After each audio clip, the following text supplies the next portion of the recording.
Alright, part 2 of factoring. If you didn't watch part 1, you need to go watch that first. So the one step I'm going to focus on, and then we'll do examples, is on GCF, finding the greatest common factor. So our first problem, we're going to review what that means.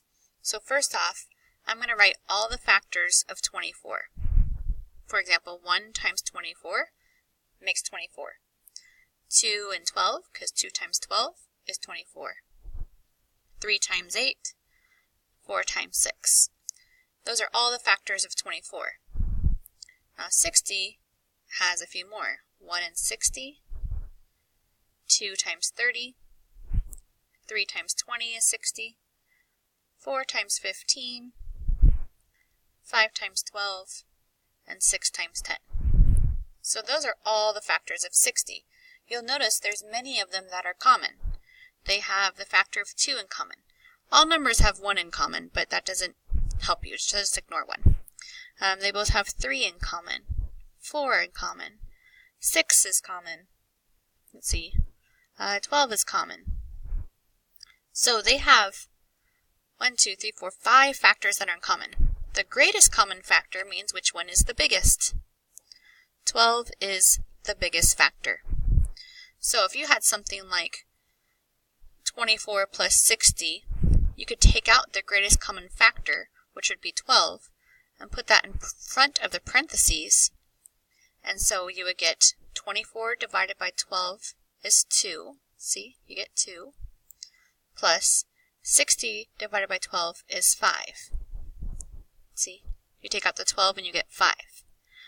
When these have variables on them, say x and x squared, it really helps with certain mathematics to be able to take out the greatest common factor, and now you're only dealing with 2 and 5 instead of these really big numbers. So those are what factors are, and finding the greatest common factor. So let's practice a couple more of these, but we're going to have some variables. So what's the greatest common factor of 3x and 6x? There's 2 steps to this. First, find the greatest common factor of 3 and 6. So I'm actually going to, for this example, I'm going to expand this out for you. This really means 3 times x times x times x. And this really means, to get 6, we're going to take 2 times 3 times 2 x's. So there I split it up into its parts. Now let's see what factors are common. They both have a 3 in common, an x in common, and another x in common. So the greatest common factor of this is actually 3 times x times x. They both have those, which is 3x squared. So if I have a problem that has something like this, I can take out the greatest common factor, put it in front, and what's left in parentheses. So 3 divided by 3 is 1. If I take 2 x's out of this, all I have left with is an x. See, if I took all these out, all that's left is an x. Plus, 6 divided by 3 is 2, and I took both of those x's out. Look here, I took all these out, all I'm left with is a 2. Now this is a lot easier problem for me to deal with than this big mess. Let's try another one.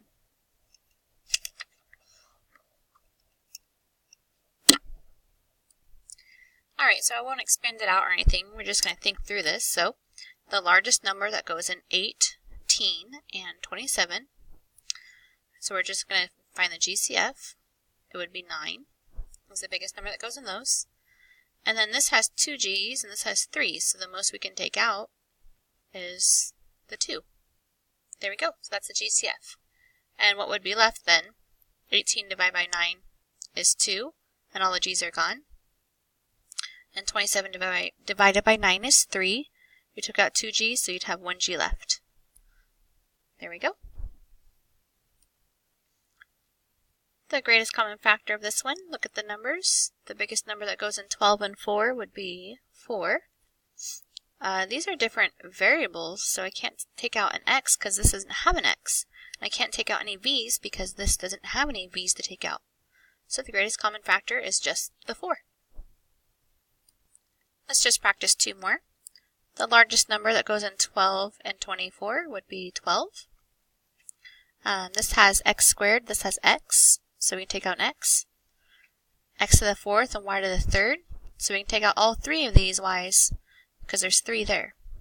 So really what you're looking at is for the variables, whichever has the smallest exponent is what you can take out, as long as they have x and y. Remember, if I had like a number that didn't have x and y, I wouldn't be able to take that out if it doesn't have it.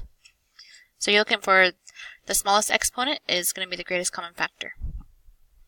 So then on number 6 here, the greatest common factor of 14 and 20. Think about the largest number that goes in there. So 14, only 2 and 7 go in there, and 7 doesn't go in 20. So 2 is the largest number. And then this has x squared. We can take 2 out of here. See, these each have 2 x's we can take out. So 2x squared is our greatest common factor.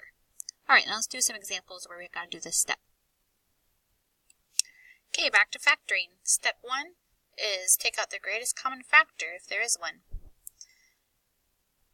2 goes in all of these, and this doesn't have an x, so I can't take out any variables. Greatest common factor is 2, so we're going to take out the 2, and 6 divided by 2 is 3, 2 divided by 2 is 1, 4 divided by 2 is 2. So this is what I have left.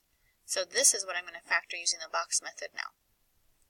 And then on our answer, when we get 2 binomials, we're just going to put that 2 in front, which is easy to forget, so try not to forget that.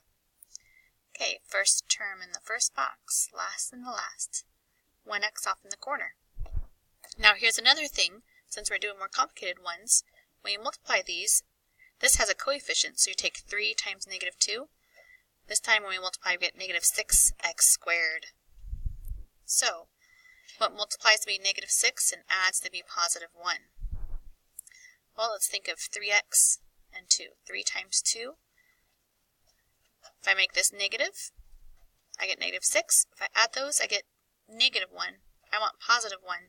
So just flip the signs around. Those add to positive 1 and multiply to negative 6. Alright, so 3x and negative 2x. Okay, what these have in common is just an x. 3 and 2 don't have a common factor. X times what is 3x squared? This has a number now, so I have to take 3x, right? 3x times x is 3x squared. X times negative 2 gets me negative 2x squared. Here I have 3x times what is 3x? Well, that would be 1. And 1 times negative 2 is negative 2. So, there's my binomial. Oops. Here we go. And don't forget, if you take out the greatest common factor, that just goes right in front of your answer like that. Okay, greatest common factor, I take the numbers first. 2 goes in all of those. Then I look at the variable. The one with the smallest exponent, I can take an x out. They each have at least one x. So if I take 2 out, I don't have any 2's there. I have x squared left. And then 10 divided by 2 is 5. I took one of those x's out. 8 divided by 2 is 4, and I took that x out. So now we factor this using the box method, which this one is actually a little bit of an easier one. We maybe already did one like this as an example. Multiply those together. Okay, what multiplies to be 4 adds negative 5. This is positive, this is negative, so I know it has to be 2 negatives. Negative times a negative makes a positive. Add those up to get negative 5. Okay, they share an x, and I fill in the outside, and I check that these equal that, and it does. So, the thing to remember, this goes in front of your answer. And there we are. Okay, well, what goes in 6 and 21 and 9? The largest number that goes in all of those is 3. And I see they all have an x, so take the one with the smallest exponent and write what you have left. 6 divided by 3 is 2, and then you get x squared. 7x. 9 divided by 3 is 3. So notice each of these x's has one less because I took this x out. Alright, so first term in the first box, last term in the last, this off to the side. Multiply these together to get 6x squared.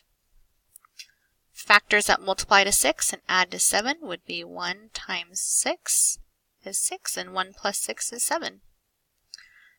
1x here, 6x here. So, greatest common factor in this first row, this might be the first time we had this, 2 and 6. We can actually pull a 2 out there.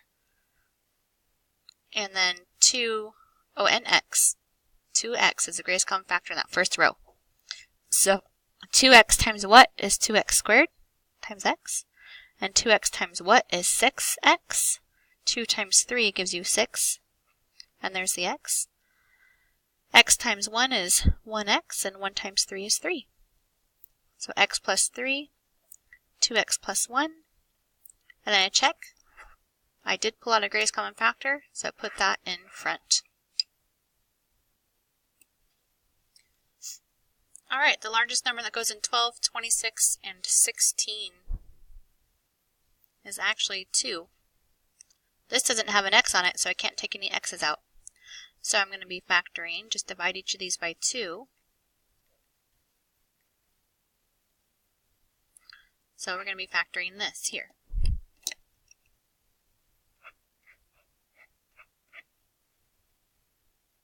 Negative 8 here, 13 in the corner. Okay, we're going to deal with a little bit of a bigger number this time. Multiply these together. Negative 48x squared. So when they're bigger, sometimes it's harder because there's lots of factors to try to figure out what adds to 13. So I think of 6 times 8 is 48. And do those add to 13 though? Well, this is negative, so they're both going to be, or one's going to be negative. And the answer needs to be positive, so this is going to get you 2 or negative 2. Alright, what are some other factors of 48? Well, it's an even number, so no 2 goes into it. 48 divided by 2 is 24. So if I make this negative, that's going to get me 22. Alright, so what else goes in 48? You might need to use a calculator to check as well. Does 4 go into 48? If you don't know, let me show you how you can check.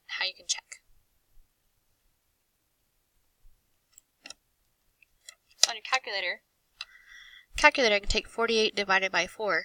And if I get a whole number, yeah, it does go into it. So you can do 4 and 12. This is positive, so the bigger number is going to be positive. 12 minus 4 is going to not be 13. Alright, so let's try another one. When I run out of ideas in my head, you can just start with 2 and keep dividing. I already did 2 and 24, then do divided by 3. So 3 and 16 I can try. But let's say you didn't know, and you can divide by 4, and then divide by 5, which it doesn't go into that.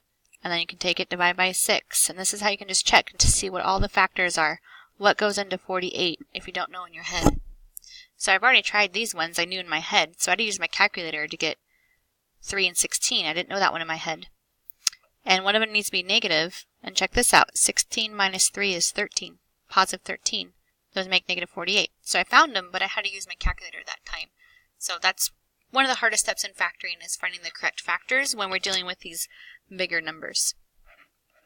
Alright, so I'm going to put negative 3x there, 16x here. Greatest common factor. So pull out what's common. I can pull out the 3 and an x, because 3 goes into 6 and 3.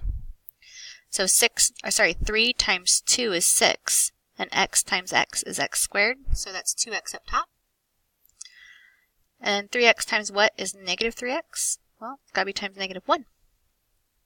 2 times 8 gives me 16. This already has the x. And then 8 times negative 1 is negative 8. Sweet, I know I did it right. So 2x minus 1, and 3x plus 8. And don't forget, there's that 2 in front. It has been factored. You might get an example where there's not a middle term. So you still do the same method, first and last, but the middle term is going to be 0. It's going to look like that.